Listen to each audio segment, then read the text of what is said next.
ఈ ఎల్నినో రాబోతుంది అని అంటున్నారు కదా, మరి నిజంగా దీనికి భయపడాలా?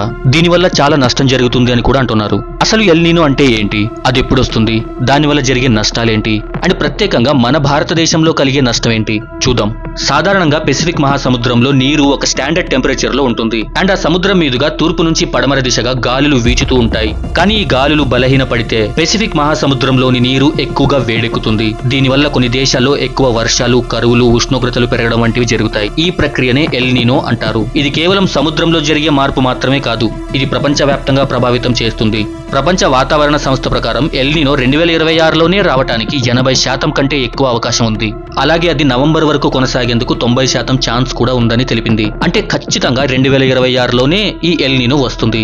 ఇంతకు ముందు కూడా ఇలాగే జరిగింది.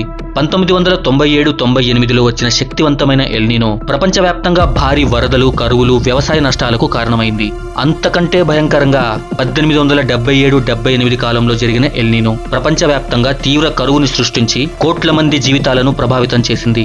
ఇదంతా సరే గానీ మరి దీని ప్రభావం భారతదేశంలో ఎలా ఉండొచ్చు అంటే, మన భారతదేశానికి అత్యంత కీలకమైనది దక్షిణ పశ్చిమ ఋతుపవనాలు. మన దేశ వ్యవసాయంలో పెద్ద భాగం వర్షాలపై ఆధారపడి ఉంటుంది. ఈ ఎల్నినో వస్తే మాన్సూన్ బలహీనపడే అవకాశం ఉంటుంది. ఒకవేళ మాన్సూన్ బలహీనపడితే వర్షపాతం తగ్గొచ్చు, పంట దిగుబడులు పడిపోవచ్చు, నీటి కొరత ఏర్పడొచ్చు, విద్యుత్ ఉత్పత్తి ప్రభావం పడిపోవచ్చు, ఆహార ధరలు కూడా పెరగొచ్చు. అంతేకాదు ఎల్నినో వాతావరణంలో అదనపు వేడి విడుదల చేస్తుంది. దీని కారణంగా 2027 అంటే వచ్చే సంవత్సరం ప్రపంచ చరిత్రలోనే అత్యంత వేడి సంవత్సరంగా నమోదయ్యే అవకాశం ఉంది. 2026లోనే ఎండలకు తట్టుకోలేకపోతున్నాం, 2027 ఇంకా వేడిగా ఉంటుందంట.